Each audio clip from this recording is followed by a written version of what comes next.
that our question for this episode of the Jaunty Mantis? It's not, but you are listening to the Jaunty Mantis, a podcast about tabletop role-playing games with creative questions for curious gamers. Yeah, like, what's wrong with you? And who the hell are you guys? And why are you wrong about everything? And why are you in my dumpster? Yeah, get out of my dumpster. That's a question I get asked quite a bit. But that's not our question for tonight. I'm Jesse, by the way. Hello. Hi, Jesse. How are you? Good. And this is my co-host, Matty. That's me. And we have a question tonight from a longtime listener and friend of the show, a man who loves the Forgotten Realms almost as much as he loves life itself. Chris has written us in a question. Thank you, Chris. And he wrote us this question on October 23rd, 2023. And we have decided that now is the time to answer it. Hey, better late than never, Chris. We got it. We're here for you, bud. And I'm just going to read the opening to his email. He says, "Hey, friends, long-term scryer, first-time sender. I just re-listened to Season 1, Episode 10, wherein you talk about the old 2nd edition Dungeons & Dragons era player roles. The Satanic Panic kept me from playing much D&D back in those days, so my first real exposure to something like this came from Jerry Holkins of the webcomic Penny Arcade." And he goes on to ask, how familiar are you with Acquisitions Incorporated? Is that like... was that like a game, an actual play that came out that had probably had Will Wheaton in it and the guys from Penny Arcade? Does the name Jim Dark Magic ring any bells to you? Yeah, okay. So I'm tangentially aware of what it is. Okay. How familiar are you with the Dungeons & Dragons 5th edition 2014 campaign setting book, Acquisitions Incorporated? I'm not familiar with that at all. I don't check that box when I set up a campaign in D&D Beyond. No. I don't allow those rules. Okay. So what is Acquisitions Incorporated? Who the fuck is Jim Dark Magic and what the hell are you talking about? Sorry, that was 3 questions. Jim Dark Magic is a player character who is voiced by, I want to say a name. Taika Waititi. Yes. I don't think that's it. Okay. Yeah, it's a PC in an actual play that was about a team of adventurers known as Acquisitions Incorporated, who had a formal corporate structure for comedy over their D&D adventuring. And the joke was that it was their corporate job to go into dungeons and get treasure and whatnot. Acquisitions Incorporated, the campaign setting book for 5th edition, is rules for how to be like the C team or the D team of Acquisitions, your own Acquisitions Incorporated franchise. And what I'm talking about is this because it's related to player roles and Chris's question. Okay, so essentially, if Ghostbusters was Dungeons and Dragons, Acquisitions Incorporated. Yes. Okay. If we are just responding positively to collections of words, correct. I feel good about this. Yeah, we're on very stable ground right now. Okay. So in the original episode, we talked about the old school roles of Tinker Tailor Soldier Spy. Yes, and other Gary Oldman movies as well. What were they? We talked about the Caller, whose job it is to like wrangle all the PCs and then tell the DM what's actually going to happen. Mm-hmm. And the Mapper, who was responsible for mapping out the dungeon because it really mattered the way that you took turns. Like when you're trying to get out of there, you run out of light or something. It mattered having a good map to get out, the way some GMs ran back in the day. And then also like a treasurer who was responsible for party loot. Mm-hmm. And Acquisition Incorporated, the rules for 5e add this whole like corporate franchise structure. So its own sort of little mini system, but it gives characters a role that's like, it's not exactly a background. Chris calls it almost a subclass. I kind of agree with him on this one. Okay. Like I played a character in Chris's Acquisitions Incorporated game that was doing the Ruins of Undermountain the Forgotten Realms mega dungeon adventure. Okay. Interesting Um, choice yeah, and I had a really fun character. His name was Grum Bum Bum Bum Pum, a name I've recycled a couple times. because And it's a he winner. was a bugbear, Mm-hmm. and the background was plaintiff. So Okay. he had been injured wrongfully by an Acquisitions Incorporated team, but before the lawsuit could be settled, he was offered a job as compensation. So I was like, he was a pirate and they like burned his boat down. So he's got this horrible burn scar. Half his face has no hair. He's a bugbear. So he has this horrible comb over and he shows up the first day with like a tie and a collar, but like no other stuff. He was a barbarian. like, and my role using Acquisition Incorporated was the decisionist, which Okay. had some mechanical teeth. So like whenever the franchise voted on something, the decisionist had two votes. Okay. So my vote counted as two. And I also, as part of that, I got a piece of equipment that was a coin. That like as our franchise ranked up, like as our we got more and more money and the franchise did better and better, the coin became more and more magical. And it like till it got to the point where I could like make it show whatever coin face I wanted in a coin toss. So Okay. like if I'm talking about, all right, okay, heads will do my plan, tails will do yours. Flip. Oh, heads, look at that. There it is. Yes. So yeah, that's how it works. You have a franchise that ranks up, you have magical items that tie to that, and then you level up.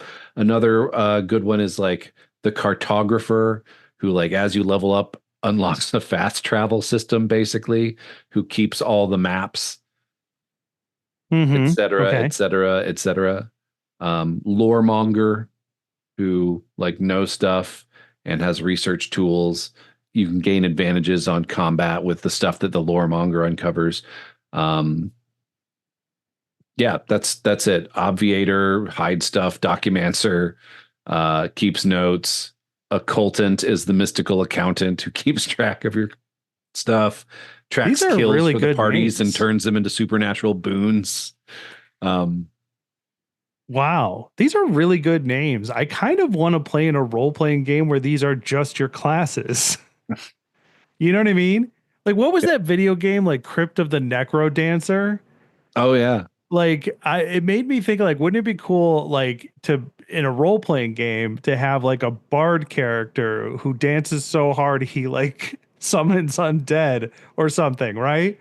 Like this is evoking the same kind of feeling, but I don't want to get off topic here. I just that these are amazing. Okay.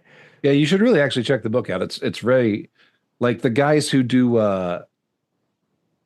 I think both of them, the guys who do like mastering dungeons, Mm-hmm. like wrote it. Like and they Oh, okay. refer to it every once in a while, like what it was like to try and write a comedy role-playing game. Um, so it's pretty interesting. Um, All but right. yeah, basically, Chris said in his question, what are your thoughts on roles being player character roles rather than just player roles? Would you like to implement something like this, and what would you hope to get out of it? How might you go about introducing and encouraging players to engage with their roles? Okay. Gotcha. So if this wasn't a comedy game, what kind of roles are we talking about then? Because in this Acquisitions Incorporated example, the secondary or subclass or role idea fits with the overall comedy of the game. Like, you Mm-hmm. know, the whole idea of this needless, what, bureaucracy essentially is part of the element of the game is then like demonstrated through these secondary roles, right? Like it Yeah, I kind of mean, just because like, they're doing like a corporate America right. like Yeah. shtick. Like, So it's part of the shtick. yeah. Is there like an example where this is not part of the shtick? I'm starting to like get the faint, my spidey sense is going off about like the Transformers RPG, which we reviewed in the last season. They had like I think a secondary role kind of thing. Like they had your main class and then they had these other aspects of your thematic aspects of your character. Is that what you're talking about? I don't know that that's necessarily a role. That's more, I think those are more akin to like a background. Mm-hmm. So you had like a type and then you had a background and then you had like a pre-war experience or something that could all kind of shape the characters. I think having player roles is basically, I mean, what you would kind of need to do is think up a little subsystem mechanically in order to meet this Right. requirement. So controller, defender, leader, or striker, Yeah. like from fourth edition Dungeons and Dragons. Yes. So that is that a more accurate representation of what this question is going for? Well, I mean, that's combat roles. Mm-hmm. That's a really good point. I hadn't thought about that. All right, here's another one. What game? I'm blanking on it, unfortunately. What game is it that like I think it might be Age of Sigmar? When you travel, there's specific roles that the player characters undertake for long distance travel. Am I Oh, thinking of the One right Ring? game? Is that or is it One Ring? We played a game where it's like we need somebody to be a scout. We need somebody to do this. And these are Oh, actual okay. roles. Yes, that was the Age of Sigmar role-playing game, but that was not like core book rules. That was a thing in the Oh, adventure okay. module that was like a subsystem designed to give people something to do and some dice to throw on this long journey. Okay, so explain Um, that for the audience then. So it basically had like you need like a sweeper to cover your tracks, you need a scout to go ahead of the party, and there's all these little roles. And the adventure modules for the Age of Sigmar role-playing game or the campaign books are really good at writing up this system and providing you with the rules for it because it's not in the core book. Where it's like, here's what they're going to do, and here is the next encounter. And if the scout fails, it's going to play out like this. If the scout succeeds, it's going to play out like this. If the guy sweeping your footsteps, like if he doesn't succeed, like this thing is now following them and like just giving you the consequences of this little just narrative adventure system Hmm. that's there too. Those aren't permanent roles, but they are suggested for people with like, if you have this skill, this is probably a good role for you. Okay. What about Blades in the Dark when you're developing your gang? Isn't there like a system of advancement or customization outside of your playbook that has to do with that? I don't know that that's necessarily like your player's role. That's like the gang itself can get advances Hmm. that are based on what type of crew you are. Okay. Um, So what are the roles? So I've given like three examples here just to try to like wrap my head around like what are the roles that we're specifically after? I think the way to think about it, and I think what Chris was getting at is like if you take those roles that were designed originally, or roles like mapper, caller, quartermaster that are designed to take some of the lift off the GM, Hmm. like having those be things that have mechanical benefits for the character So those themselves. ones specifically. Like Well, I if mean, you're the not just those, mapper, but just like figuring out a way to incentivize player behavior to take yeah. some of the lift off the GM through a character role system. Okay, so what we're saying is like, hey, you want to play a charisma character. Mm-hmm. If you're willing to be the person who collects the we called it the caller, right? The Yeah. person who collects the party moves and then says to the or makes the decision or whatever. Like, hey guys, you need like somebody's like got to step into the spotlight and make a decision. So in exchange for taking on that responsibility, we're saying that in the context, I guess, of 5e D&D, that person gets like a +1 or a +2 to charisma. Like would that is that what we're talking about? Like gaining a mechanical benefit? I mean, that'd be one way to do it. Okay. And if you were the mapper, let's say like you get a bonus to your intelligence.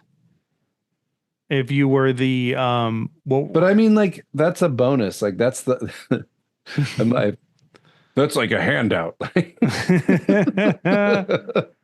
Like what they need to actually do something to get it. Like, I mean, and this is the thing that the question is kind of a hard one because we sort of need to hack a subsystem together on the fly to answer this Okay. question. Because Yeah. one of the things that I realized prepping for this episode about the Acquisitions Incorporated is the whole running a franchise subsystem ties in to these character roles of decisionists, occultant, like etc. Yeah. Like it's not just that they do get like a skill proficiency or two from it, but then they also get like an item and then like a special rule. Okay. So if you were going to do that, like I think the first thing you would want to do if you were going to implement something like this in an RPG is you would probably need to align the roles with campaign themes. Mm-hmm. Okay. So what is our game system and what is our campaign theme? Are we just going to say 5e D&D, high fantasy, or do we want to get more specific? Because I feel like the roles come more into play with a more diverse or strange theme. Like there's more room to work there. Otherwise, I think the 4E roles of controller, defender, leader, or striker. Um, I mean, 5E is a game of combat, right? So the roles, if you wanted to start throwing in other elements into your D&D game, like exploration or social interaction, then these roles may come into play in that context, right? Yeah, Like, would that I be, don't like I won't say I'm an expert on the Acquisitions Incorporated book, but it's like it's none of them are really combat bonuses. yeah, like D&D's got combat covered. So if you're Yeah. going to add roles to D&D 5e, they should probably like bring something else out of the game that it's not doing as well, like skills, like social interaction, like exploration.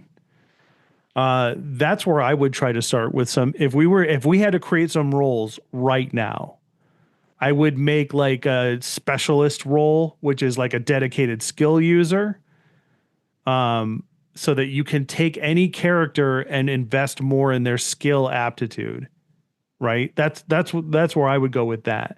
And then I would also make like a face, and that person, like if you wanted to be the fighter but also have a charisma aspect to your character, then the face would enable you to do that, Yep. right? And then if you wanted to add exploration to, like a wizard or any other character, then you would add it through that context, and then you would have separate rules or features as a part of your game that don't touch combat. I wonder if this is okay. I was just thinking, like, if we were going to take like a theme game, like our Takara game Mm-hmm. was pirate themed. Okay. So, like, if you went with like a pirate theme, like Right. we had ship roles.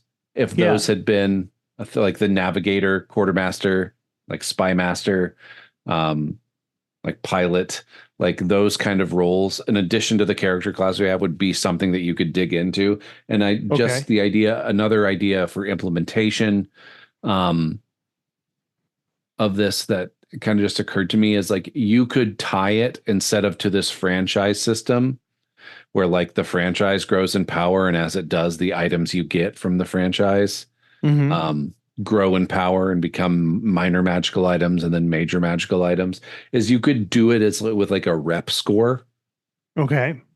like if you were keeping track of reputation, Okay. I like it. which is a another subsystem I was reminded of from one of these Everyday Heroes adventure modules. Because today I was reading Escape from New York, Mm-hmm. and it had like a street cred system. Yeah. I could totally see that. In the in the first example, the Takara one with the ship's roles, the roles on a pirate ship, if you made it that the party was essentially the core part of the crew, then you would have like um, these elements in the part of gameplay that revolve around them. So they all do stuff on the ship, but they also have a thing they do on land. And then there's also, I would add like a third category. Like if you're the first mate, essentially you have mechanical benefits and extensions around like crew and people. Like I'm thinking like a hench keeper. You know what I mean? Like you can command groups of people to do things. And if they're in your crew, there's mechanical elements that go into that, you know? Um, what are the other, like, what are the roles on a ship essentially then? Like, what roles did we had a captain, we had a first mate, you have a gunner, I guess, like you said, like what, a spy master, or is that what A you mentioned? lookout, a guy in the Lookout, crow's yeah. nest. I mean, yeah, I'm not an expert on nautical terms. Yeah, I am not either. So that's what I would do is like if we were using like, let's make a robust ship element, right, to our D&D 5e game, let's say. The Yeah. player Or characters just in any pirate addition, game. the player characters in addition to their classes have these roles on the ship. The roles serve a function on the boat, serve a crew function, and then also serve an on land function as well. Yeah. Just to kind of round it out. Is that what we're thinking? Yeah, so you'd want to be something pretty general, like maybe a skill proficiency, like a tool proficiency. Um, yeah, I think that's a good example. Or We you obviously could, in the context of the show, we can't design an entire subsystem, but I want to yeah. talk and just change tack a little bit. See what I did there? Okay. Change tack, sailing, Love pirates. it. Um, how you encourage engagement with a system like that. Like say you've got the rules mapped out. Yeah. You've decided on some themed ones and you've given them up a little like bonus that whoever takes on that role gets that. How do you encourage engagement? And one idea, we can use a pirate one as an example, is you could do an in-game event Okay. to introduce the roles. Like, for example, Acquisition Incorporation Incorporated has like a franchise onboarding scene that Mm-hmm. you play out where everyone gets like, their employee handbook and that kind of stuff. Right. So like let's say if we're playing like a Star Trek game and the player characters are prisoners aboard like a Klingon vessel or an enemy vessel of some sort. The vessel comes under attack, and that's the opening event of the campaign.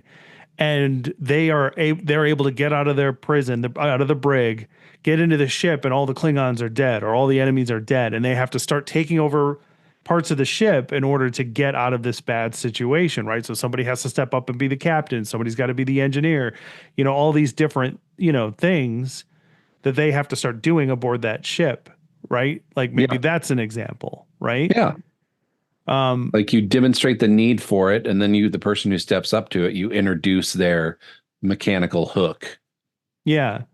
Like if we're going back to the 5e example of a pirate ship, it's like maybe a good portion of the crew is also in the brig, and when the player characters get out, they're like the crew are just kind of standing around looking at them, and you tell your player characters somebody's going to have to take over the role of the first mate, and they're going to have to motivate these guys and get them activated on this ship or it's going to sink. Who's going to step up and do that?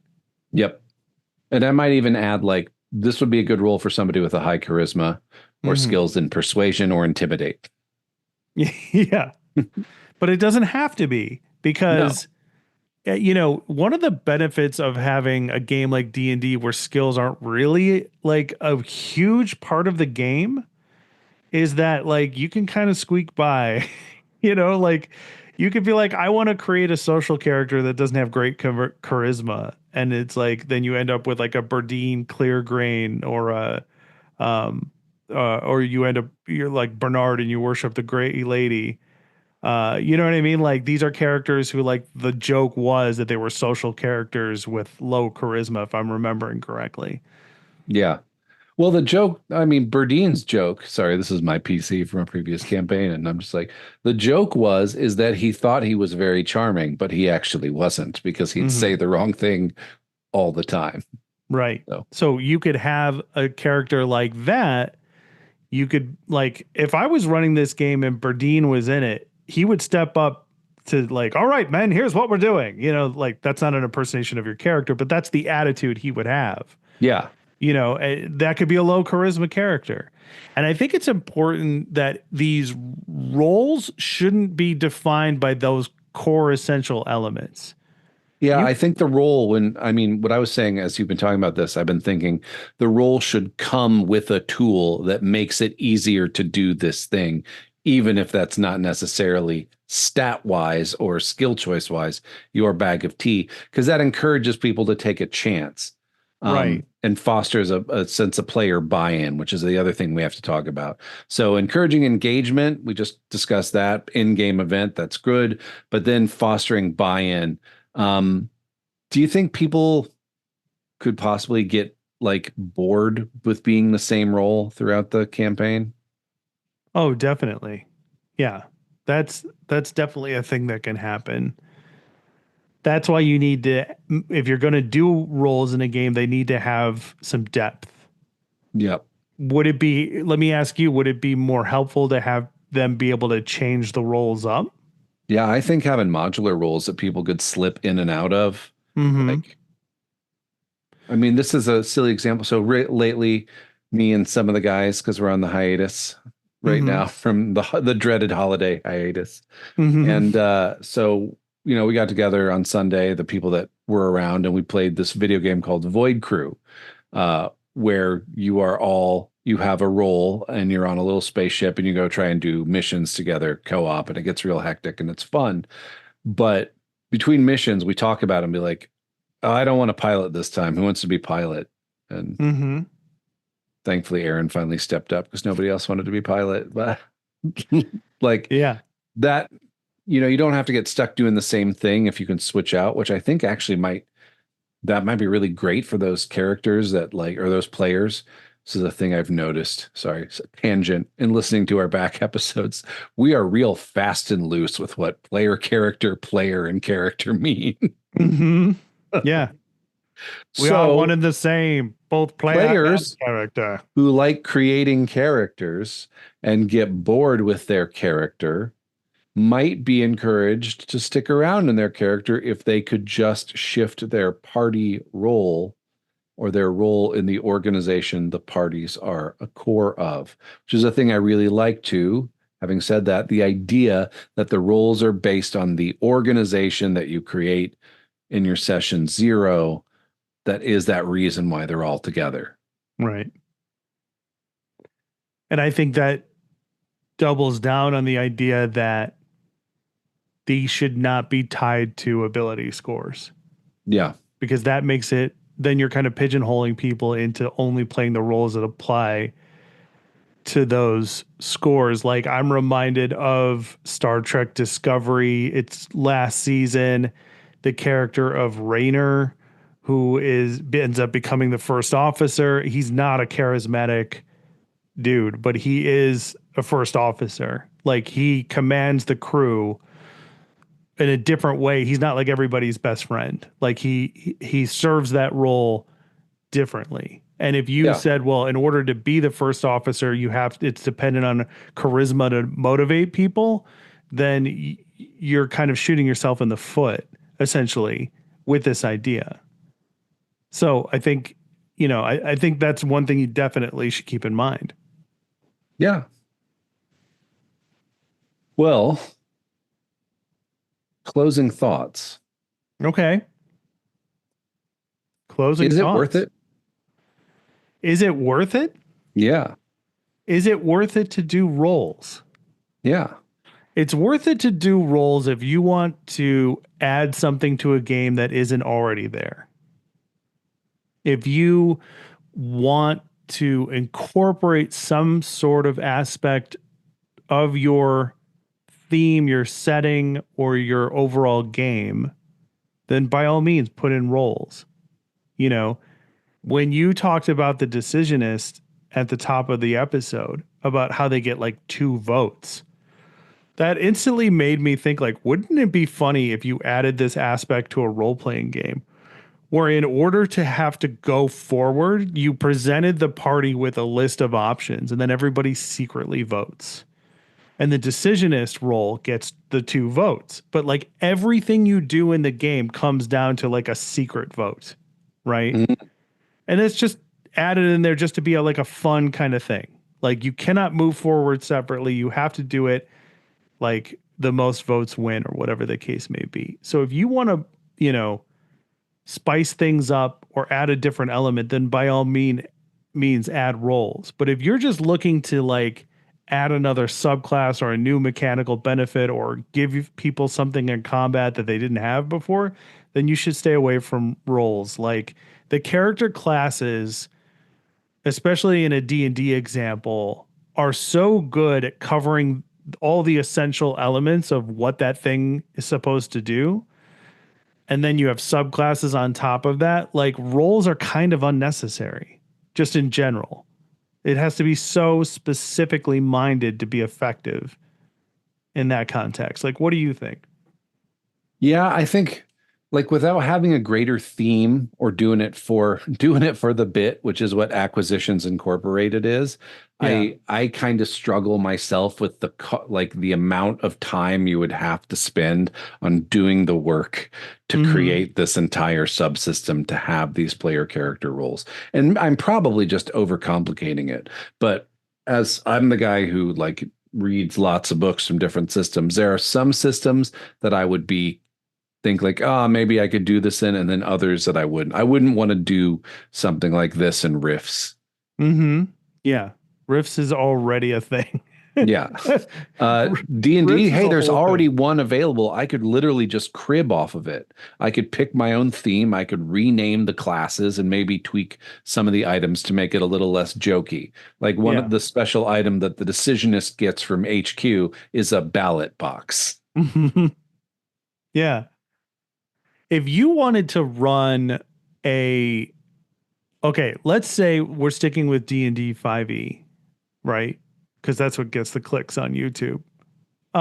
If you wanted to stick with D&D 5e, but you wanted to theme the game where you're like, look, you're all street rats. You're part of like this like scruffy street gang. And you can still be fighter or cleric, wizard, you can still be all the classes, but we're going to use these roles to kind of like flesh out this idea that you're like a scrappy street gang. Like that's something in 5e I could see you using roles for. And I don't Yeah. think it would be too much to just basically give them then the equivalent of an extra feat, you Yeah. know. And if you were like like you guys are first level characters, let's say you're teenagers or like young adults in the street gang, there's a gang boss and then you have these different roles in it, you know, like one of you is like the enforcer, one of you is like the number one of you is like a pilferer, you know, one of them is like a scout or a spy, and it's like you got to do jobs in this 5e game, and then you get like what is basically the equivalent of a feat that is associated with that role to make it happen in the game, you know, whether that's like giving them like a stealth proficiency or whatever, you know, it's pretty simple to do. But I could see that. That seems like very doable with very little work, Yeah, you and you know. said that, and then I was like, oh, maybe I could do a system like that in riffs. Okay, well, if you did it in riffs, what would it look like? Well, no, I was there like one of the things that I'd be able to talk about with riffs is one of the character classes is City Rat, Mm-hmm. right? So City Rat, I don't know anyone that's ever played a City Rat or looked at a City Rat and be like, I want to be that guy. But a City Rat is like in the coalition cities or the burbs, they're like the partially like cybered up teenage like gang members that just like know their way around the city. And I've always thought it might actually be kind of fun to do a city rat campaign where it's like, I mean, just like it's fun to do a gang campaign in Shadowrun, you know, Mm-hmm. but Yeah. like in that where everybody would basically have the same OCC of city rat, like having that little roles thing, like and giving them some mechanical benefit, like, you know, you're the bully, you get like, Yeah. Now that I think about it, like Rifts might actually be really good at doing roles because you just add on the extra skills that are like the prime skills that are associated with the OCC, Yeah. you know? Like to your example with the city rat, like you look at that OCC, pull the essential skills out of it, maybe some cyber, modification, just like one piece or whatever. And I feel like I don't know the system as well as you do, obviously, but like it seems like that would actually be pretty easy. Like just Yeah, you take could give him an extra piece of cyberware for the role that's not on the city rat right. starting thing, and then like maybe like an extra skill or two at like starting at plus 10%, and Mm-hmm. you're off to the races. You're good to go. Yeah, just enough for them to be dangerous, right? Hmm. Nothing that takes over the class or the OCC, but like enough to add some mechanical element for them to function in the theme. Yeah. I like it. I like it. Like I don't know. I'm like just I was my brain was spinning. I was like, if you had like a navigator or like the cartographer, um, like from Acquisitions Incorporated in that game, I can't think of a thematic name for it, but it'd be Uh-huh. cool to give them a special ability of like bolt hole because they just have the map of the city. Like so, like if you're running from someone, they can spend a charge of their bolt hole power to be like, oh, we go here. Like Yeah. No, I love it. I'm sorry. I'm giggling every time somebody says bolt hole. Okay. What if you were to do this for riffs? What if you were to take like um five essential OCCs and then take the useless ones and turn those into roles? Like the saloon bum, for instance. I think you've demonstrated the saloon bum is not useless, but That's true. The I saloon bum mean, is yeah, I think in has a a game like Rifts, sorry, Chris, in a game like Rifts, um, where there really isn't such a thing as character balance, you don't have to worry about messing that up. If you're going to yeah. put in a little system like this, a couple extra skills or maybe some extra equipment or a little counter, like a charge counter of something, the game is so freeform and old, there's no reason that you can't do that. There's nothing stopping you at all, Yeah. other than your player's investment and interest in having to learn that mechanic. Right. Yeah. Um, so yeah, you could have like the vagabond and the wilderness scout and the city rat and like and have them all have their own special little, well, no, because then it's just modifying the class. I mean, Mm-hmm. you'd want it to Yeah. be like a suit that someone could put on Y- regardless of character class for that Yeah. interchangeability. What you don't want is something like if you were creating a campaign for a D&D 5e game where magic is so plentiful that everybody has some. The easy solution to that is to give everybody one first level spell and two cantrips. Like every character gets that. So if you're a magic character, you get that on top of whatever you already have. Wipe your hands, you're done, right? But you don't. That is so generic and across the board that it like I like the suit example. Like you want to make it something that like you know um, you could just fit right into. Like it's not like discarded or generic. Do you happen to know what the 2024 feat Magic Initiate does? It gives you the ability to cast Shillelagh. Yeah. It gives me 3 cantrips and 2 first level spells. There you go. Yeah. That's how But I used to jump in that encounter was my Druidic Initiate. Like, gotcha. yeah. That's a great use of a feat. Um, but for a role, it's like you're playing this game versus like being specific and not being so specific that you're pigeonholing somebody into something. Yeah. It's like you have to have like balance between doing enough and not doing too much, essentially. What are Oh some man, I had a thought for let's hear it. your RPG baby of the last couple of this Cipher system. Uh-huh.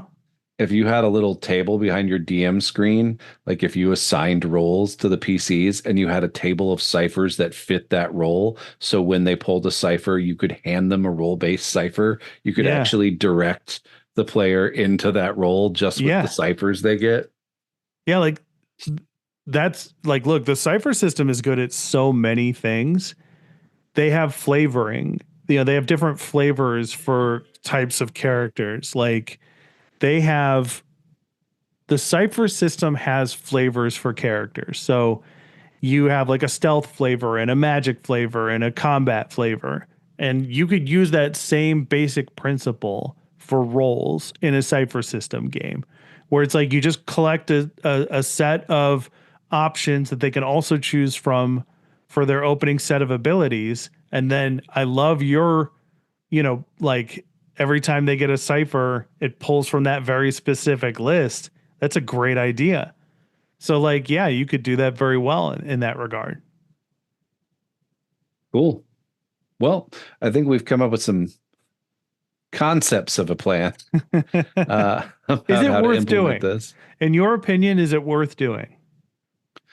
The moment we started talking about the city rat, I was going to say no, but the moment we started talking about the Rift City Rat campaign, I was like, well, why shouldn't I? After all, it came to me. So yeah, now I totally think it's worth it. Okay, so Once I got a good idea or a silly idea. yeah, that's really the crux of the whole thing. The roles for acquisitions incorporated work because of what it is.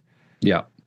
Just generically or blindly adding roles, I don't think has really much value. It's got to be Yeah. very specific. You have to commit to the bit. Mm-hmm.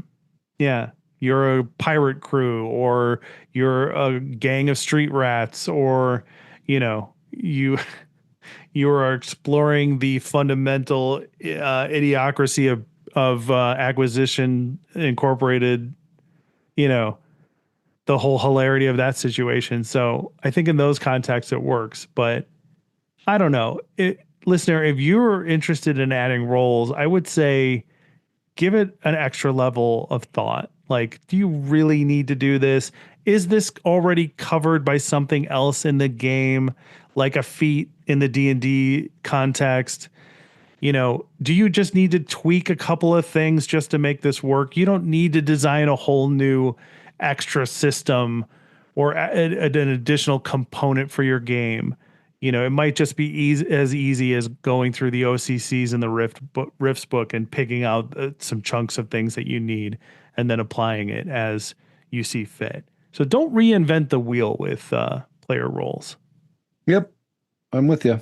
And Cool. like if you like design challenges like that, go for it. But I would encourage you strongly, commit to the bit. Don't worry too much about balance. Make them interchangeable and make sure you have an idea for how you can encourage player engagement, maybe in-game introduction, and player buy-in, which is like flexibility, modularity, cool toys to play with within the role. Yeah. Yeah. I agree. And So, if the listeners have any way to weigh in on this, what should they do? they should write us an email at jauntymantis@gmail.com. And if this eventually finds its way to YouTube, leave it in the comments. Yeah. Right down there. Yeah. Yeah, right there. Down Pointing there. with my finger. For the listeners at home, we're pointing at the bottom of our video screens right now in a frantic and increasingly insane sort of way. Right. Yes, Yeah. yes. Well, I hope that answered your question, Chris. And also, seriously, if you haven't looked at it, people, the Acquisitions Incorporated book is pretty fun. And I'm going to give it a look. probably at a half price book for about $10 now because people sold it when 2024 came out. So, yeah, I'm going to check it out. I'm excited to look at it. I love the names of the roles. Like I said, like you mentioned Cypher System, so now guess what's in my head?